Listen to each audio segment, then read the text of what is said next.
What would I do during the first week of SHTF? Major crisis, grid down, people are panicking, you don't have access to basic resources. What would I do in that first week? Well, I could tell you what I would at least try to do. First, day one, hour one, minute one would be immediate security. I would definitely make sure that I'm at a safe location.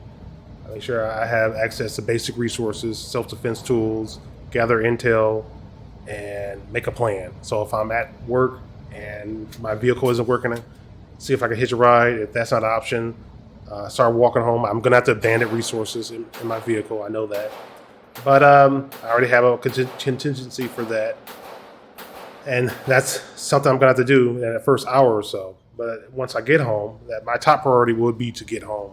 Once I get home, I would secure the home, make sure the windows and doors are all functional. I would probably fill up my bathtub with water. I already have containers filled with water. I already have water bottles, so that's already in place. But I would still fill up the bathtub with water, so I have some water to wash myself with in the following days. Another thing to consider, if you don't have bottled water, you should at least have a couple cases of bottled water, if not more. You may want to consider getting some empty buckets. So if something does happen, you can fill up those buckets with water. It'll take a while for the tap water to go out. If it's an electrical system, then obviously if you live in a high rise, then you got to worry about the pumps dying out and you losing access to water. In any event, you would probably have some water for some time, unless the water is part of the emergency. So you can, on that first day, you can fill up those buckets with water. And another thing I would consider, I think a lot of people will be cleaning their guns, checking their guns, inspecting their gear, making sure their flashlights work, make sure they have enough batteries. I would actually make sure I have enough of the first aid trauma stuff as well. I would actually put them in two separate areas in the house if it's a big house, because if something happens, you don't want to lose everything if it's all in one area. So same thing with the fire extinguishers. I'll inspect the fire extinguishers, make sure they're good to go, make sure they're not necessarily in the same place. So if I happen to be on one side of the house and something happens, I'm still close to at least one of those extinguishers. So that's something to really think about as well. Of course, I have to make the decision, am I going to bug in or bug out? Hopefully I can bug in. I can say where I'm at because I'm familiar with the area. I have the resources here. I can't carry all the resources, obviously. I know they say movement is life, but sometimes moving to the unknown locations could be even riskier than seeing what you're at. And that's something I'm going to have to do every single day of that week and throughout. Making a decision, is it safer to stay than it is to go? There's going to be this natural inclination to stay because this is where the resources are at. And I can't let that interfere with my judgment. I have to conduct a cost-benefit analysis. And I have to ask myself, okay, realistically, even though I want to stay here because I have the resources here, is this environment getting too dangerous? Can I handle it? Do I have enough allies in the community to really survive here? That's another thing. On that first day, depending on the scenario, you're going to see people sort of gauging one another, because a lot of us, we don't know our neighbors. I'm guilty of this too. I've been guilty of it for sure. A lot of us, we're going to be gauging our neighbors to see, okay, is this a person I'm going to want to work with? Is this a person I got to be concerned about? So those are some things for sure. Day two, I might spend a little bit more time.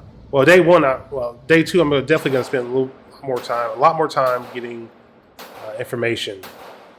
If I can't contact family, I can't use alternative means of contacting family, at least get information from the radio.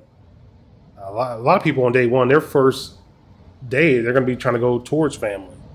And you got to make the assessment, is there a safe route to get to family? These are some decisions you have to make. So day two, I'll definitely be thinking about fortifying where I'm at. Now, the idea isn't to make it a fortress or anything like that. The idea is to make it more difficult for people to enter unwanted. Make it more difficult for intruders. Also set it up so that if someone does enter through a window or something, they have to make some noise. And you'll have some type of early warning system.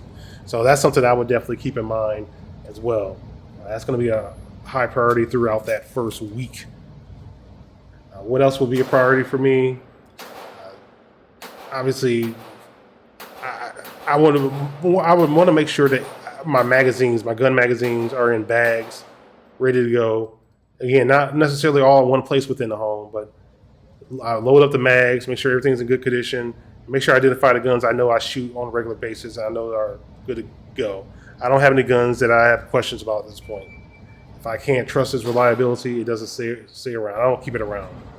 So yeah, I already have a bag with mags. If you have a chest carrier, a chest rig, make sure you have some mags in there. Again, I know I can't bring everything with me, but I gotta have something that I can realistically carry, something that I can walk with for a decent amount of miles, and just make sure everything is working the way it's supposed to be working.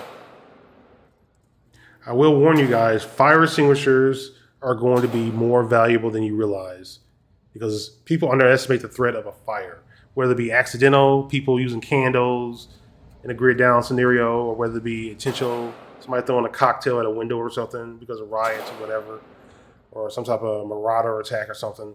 Fire is going to be really significant. So I'm actually going to get another fire extinguisher, a big one too. And that's going to be a big part of my preps. Anyway, I know there's going to be a big temptation once the lights go out to fire up that gas generator. Understand that once you do, it's going to make a lot of noise and people are going to know that you got something to think about. So solar generators might be a good option depending on your situation. If people can see those solar panels, that might be an issue as well. So something to really think about. Now, if it's safe during that first week, I'm probably going to want to scope out the neighborhood. Definitely going to scope out the neighborhood, see if there's any potential threats coming towards the neighborhood. Look and see if there's any encampments or anything that's near the area that may potentially become a threat. My car may be destroyed or damaged or even stolen. I'm not going to die on that hill. It's just too. It just makes you too vulnerable trying to fight over a vehicle like that. But losing your vehicle could also limit your ability to bug out. But I just made a conscious decision on what I'm going to do in that scenario. So that's something that you may want to think about. Want to have your plans set out beforehand. Now, I know that plans don't go perfectly, especially when they make contact with obstacles. But at least at least have some designated areas where your family can meet up at. Start thinking about what you can do, how you can communicate, what are some codes. Some of you may even go as far as having a special code word to begin a text conversation. Anything like that, because you never know if that device has been compromised. But obviously, most people aren't going to go that deep. But it's just have some type of plan, rally point. If we get split up, where we're going to meet.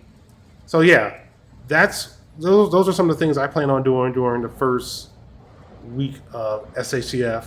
What are your plans? Thanks for watching. Thanks for listening. Don't forget the future belongs to those who prepare for it today.